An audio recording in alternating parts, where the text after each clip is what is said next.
Sementara kalau mengukur ulama itu dalam segi pakaian yang bagus dengan gaya seperti ke Arab-Araban, itu tidak menentukan dia ulama. Tukang kebun kurma pakai gutroh di sana ya Pak Haji ya, pakai gamis. Tukang taksi juga, yang ngasih makan unta juga pakai gutroh. Yang bersih-bersih juga, yang jualan macam itu pakai gutroh semua. Artinya menggunakan pakaian seperti para habaib yang sekarang di Indonesia. Maka gak usah gumun sebenarnya. Kalimantan harus bangga dengan budayanya Kalimantan, cara berpakaiannya. Pasundan harus bangga dengan cara berpakaiannya Pasundan. Kemudian dari Jawa juga harus bangga dengan cara berpakaian Jawa. Begitu juga Bali. Gak usah ikut-ikutan.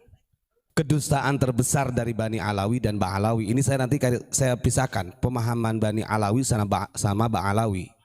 Yang nantinya itu ada istilah dengan Alawiyin yang digunakan oleh Syiah. Kemudian ada Habaib yang digunakan oleh Robetuh Alawiyah. Siang tadi itu saya cerita dulu sedikit. Siang tadi ada yang WA ke saya nomor baru.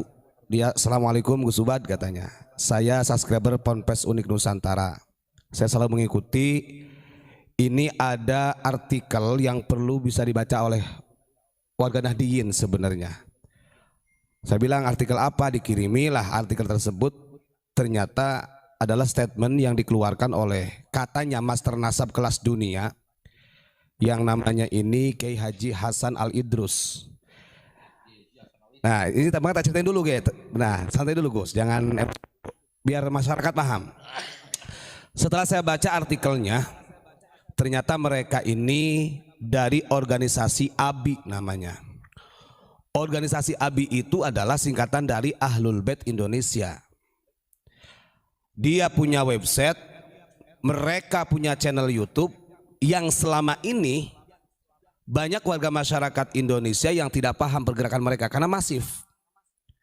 Yang hebatnya lagi dari anggota-anggota mereka itu menghilangkan istilah Habibnya, menggunakan Kiai, Kiai Haji, tapi marga tetap ada.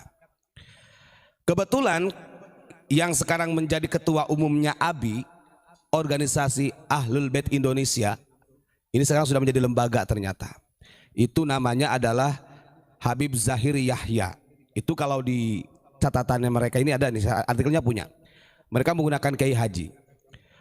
Secara ADART mereka hebat. Kenapa saya katakan mereka masif pergerakannya? Karena mereka menggunakan istilah NKRI. Bahkan pecinya peci hitam. Pecinya peci hitam seperti kita. Sehingga kalau warga Nahdliyin tidak paham dengan strategi mereka, ini kita akan tertipu. Jadi di Indonesia ini ancaman terbesar selain Robetuh Alawiyah, ada pergerakan yang masif yang disebut dengan organisasi ABI. Sekarang sudah menjadi lembaga. Ini nggak bisa dibohongi. Fakta sejarah, saya punya websitenya. Websitenya udah kita temukan. Artikelnya seperti apa? Buka saja kalau di YouTube channelnya namanya Ahlul Bait Indonesia TV. Walaupun subscribe-nya dia udah ternyata sudah bertahun-tahun berdiri itu organisasi tersebut. Maka betul kalau kita pernah menyampaikan siapa sih yang melegalitaskan nikah mut'ah di Bogor kalau bukan dari klan Ba'alawi. Mereka tidak, karena membuang nama istilah Habib, tapi mereka ini adalah orang-orang daripada klan Ba'alawi dan afiliasinya sama, cuma berbentuk organisasi yang namanya ABI. Itu resmi. Kalau saya disebut bohong, monggo dibukalah di websitenya atau di channel YouTube-nya.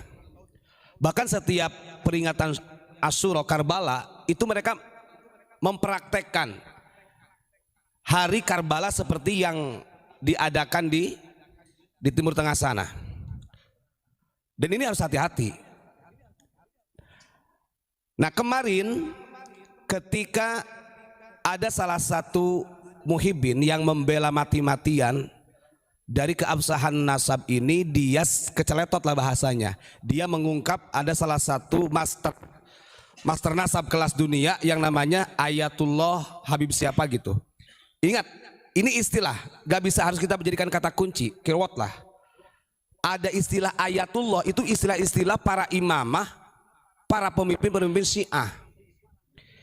Dan ini sangat berafiliasi, sangat terkat hubungannya Robetuh Alawiyah dengan ABI. Dan saya mungkin bisa jadi yang pergerakannya lebih masif kepada pemerintah, kalau saya bisa, karena melihat dari channel YouTube-nya ada kedekatan dengan DPR RI dan lain sebagainya, itu dari mereka, dari organisasi ABI ini. Jadi ada Robitoh Alawiyah yang tujuannya menghimpun keturunan Nabi, ada juga organisasi ABI yang artinya Ahlul Bait Indonesia. Saya lihat orang-orangnya ya seperti gaya orang Indonesia, Gus. Ayo, kalau wajahnya wajah Arab, cuman cara berpakaian pakai sarungan mereka. Bahkan ada tulisannya itu di waktu dia duduk di sebagai waktu ketuanya itu Kiai Haji Hasan Al Idrus, menggunakan istilah dengan kita. Terus ada organisasi juga yang didirikan oleh Habib ya, ini punten-punten. Ini berafiliasi, saya katakan. Setelah saya membaca artikel ini, ada yang orang lebih mengenal dengan istilah Petanisia ini. Petanisia itu didirikan oleh Habib Lutfi, tujuannya adalah di antara misi visinya adalah untuk mencari makam-makam keramat. Sehingga terjadilah pemalsuan makam yang orang pribumi dijadikan Habib. Strategi daripada Petanisia untuk merekrut jamaah itu hebat. Mereka ambil orang-orang yang secara ma'isyahnya kuat, secara finansialnya kuat, itu direkrut. Karena ada iming-iming, iming-imingnya karena dia dekat dengan Habib, Dzurriyyah Rasul. Ini juga pergerakannya masif. Pergerakan ini sudah saya katakan belasan tahun, puluhan tahun. Ini yang nggak kita sadar. Ingat, ini perlu saya ulang-ulang, ada Robitoh Alawiyah yang sudah orang tahu, ada organisasi ABI Ahlul Bait Indonesia, ini Syiah. Maka ketika dulu ada orang mengatakan, wah pondok unik ini Syiah, Wahabi, sekarang kebongkar. Saya punya artikel, punya catatan, dan ini bisa menjadikan referensi yang kuat. Kalau kita balikan, siapa yang Syiah? Yang menjadi ketua umum Syiah di Indonesia, di organisasi ABI itu dari klan mereka.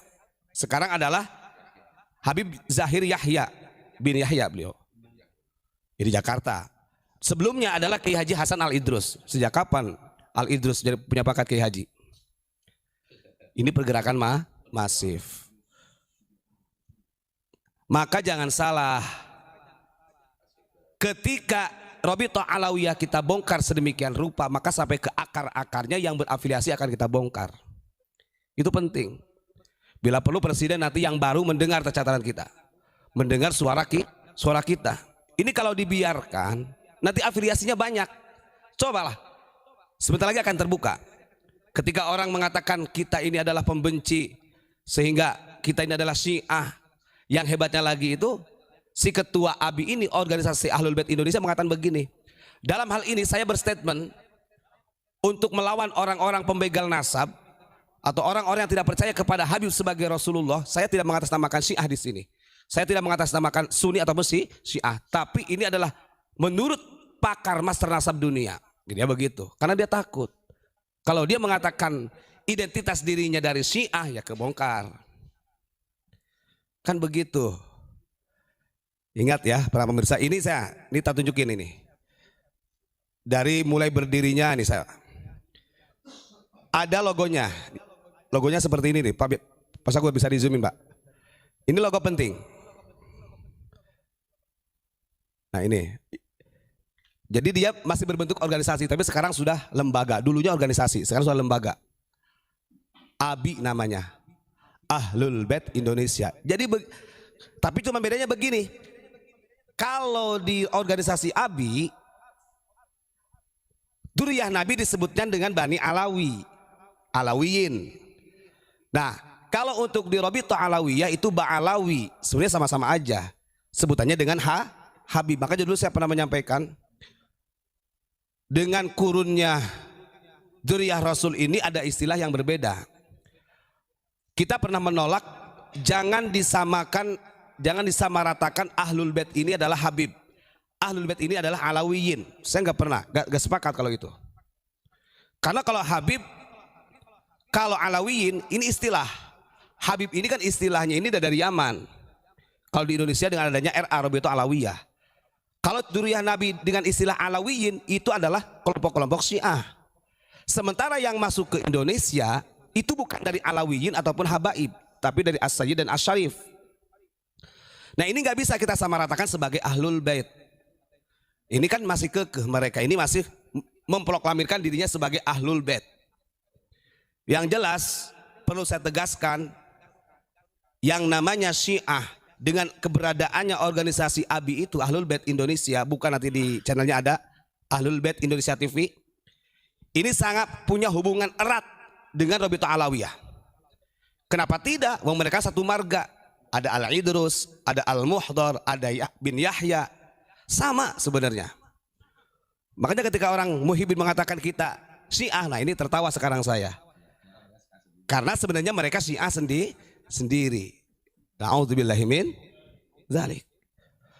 Ada yang lebih mengkhawatirkan saya lagi, Gus, kalau kita membaca sejarah ketika perang saudara antara Muawiyah dengan Syiah pada waktu itu. Karena Syiah kenapa? Sangat bertentangan dengan Nahdliyin saat ini. Karena Syiah yang tersisa itu adalah Syiah yang ekstrim. Kalau dulu Syiah pengikut pro kepada Sayyidina Ali itu masih bagus, mengikuti ajaran Rasulullah. Siapa yang merusak Syiah pada waktu itu? Tetap ada yang namanya pemberontak Abdullah bin Sabah, dia dari suku Himyar Yaman, dari Yahudi Yaman, dia pura-pura masuk Islam di masa Sayyidina Utsman. Kemudian dia belajar Islam sedemikian rupa seperti Stockhorgon. Dia pelajari. Setelah dia pelajari, akhirnya dia adu domba antara Muawiyah. Muawiyah ini pro Utsman, kalau Syiah pro Ali. Dari orang-orang yang pro kepada Sayyidina Utsman disebut dengan Muawiyah, dia provokasi. Kemudian dari orang-orang provokasi, maka melahirkanlah orang-orang munafik. Orang munafik dari Muawiyah dengan Syiah dia rekrut, kemudian dijadikan kelompok Khawarij. Khawarij inilah sebenarnya cikal bakalnya. Dan ini bertransformasi Khawarij ini. Paling gampang sebenarnya kalau kita ingin mengenal mereka ini apakah benar-benar dzurriyyah Rasul justru atau mereka adalah pemberontak, gampang. Yang paling fundamental itu kelompok mereka selalu melawan pemerintah yang sah, sudah itu aja. Itu kelihatan, itu ciri-ciri daripada mereka. Maka ketika ada orang yang mengatakan bahwa NU, kan ada beberapa hari kemarin, seminggu atau 2 minggu lah, saya lihat para habaib ini justru malah mengolok-olokkan NU yang seakan-akan NU ini adalah serapan daripada Syiah gitu kan. Ini terbalik, membolak-balikan fakta kalau seperti itu. Saya nyatakan secara pribadi dan secara lembaga pesantren ya, bahwa yang berbahaya di Indonesia ini sebenarnya justru mereka. Ada 2 organisasi tadi ya, ingat-ingat. Ada Rabithah Alawiyah, ada organisasi ABI, Ahlul Bait Indonesia TV. Nah ini yang harus kita waspadai sebenarnya. Andai kata wah so tahu ya, monggo kalau mau kita istilahnya membahas, monggo datang ke pesantren. Saya sudah membaca dari banyak video-video mereka, termasuk artikel-artikelnya saya baca karena punya website sendiri. Ini hebatnya mereka strateginya. Jangan kira mereka juga mengatakan oh NKRI, lagu marsnya saja saya dengarkan itu ada kalimat nasionalismenya.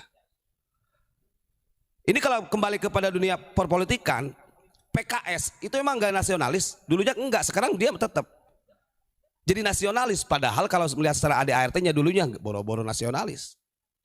Ada 2 ancaman sekarang yang akan merusak bangsa kita. Kalau perang secara kontak fisik gak akan mampu mereka. Maka 2 yang diserang Indonesia ini, ideologi dengan budaya. Nah mereka-mereka yang akan merusak ideologi bangsa kita dan menghilangkan budaya-budaya kita. Maka saya kadang lucu ketika ada orang Bali, ada orang Dayak masuk ke suatu pengajian. Yang lebih herannya lagi begini, ada di video saya nonton ada orang Dayak dengan menggunakan pakaian adat istiadat Dayak. Dia masuk ke pengajian. Setelah di pengajian ada salah satu channel YouTube yang merosting lah, mereaction.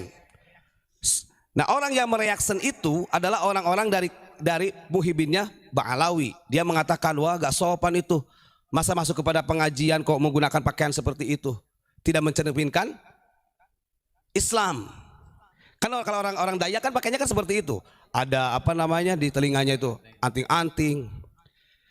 Dia mengatakan begitu karena dia Muhyiddin Ba'alawi dengan tradisi, karena orang Dayak ini menggunakan pakaian adat seperti itu masuk di pengajian, kemudian diklaim wah ini tidak mencerminkan Islam.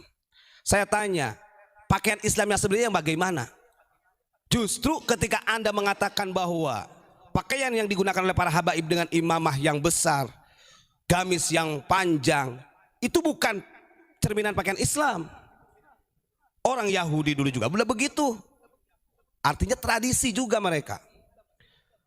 Makanya saya katakan mereka itu tukang taksi aja di sana di Arab Saudi yang menggunakan gutroh, menggunakan gamis. Sekarang ada orang yang mempermasalahkan ketika dia sholawatan, orang Indonesia joget begini. Masa sholawatan dijogetin seperti itu kayak dangdut. Giliran pakai sholawatan dijogetin dengan japin, istilah gambus. Kok kenapa gak dilarang? Wong gambus, javin itu juga tradisi Arab. Artinya kita punya tradisi yang berbeda. Maka cara menghukumi tradisi ini tidak bisa kita mengambil bahwa tradisi yang paling baik itu adalah tradisi bangsa Arab. Gak bisa. Justru tradisi yang ada di bangsa Arab ini dua oleh Kanjeng Nabi. Kalau tidak dimodifikasi karena kurang bagus, ya diadopsi. Artinya tradisi Arab itu nggak baik sebenarnya. Makanya banyak tradisi Arab ini yang menjadi hukum syariat dimodifikasi oleh Kanjeng Nabi. Ini adalah bentuk di mana itu bukan bawaan Kanjeng Nabi sebenarnya. Kan lucu. Sebenarnya nggak ada bedanya. Coba tonton, ada para habaib joget-joget dengan gaya gambusnya, sholawatan dijogetin. Itu mereka diam-diam saja tuh. Tapi ketika orang Indonesia yang sholawatan hanya sekedar joget kayak gini-gini aja disebut gak sopan kepada Kanjeng Nabi. Cara jogetnya kita dengan Arab ya beda. Masa kita harus ikutin cara mereka? Oh, itu tradisinya mereka.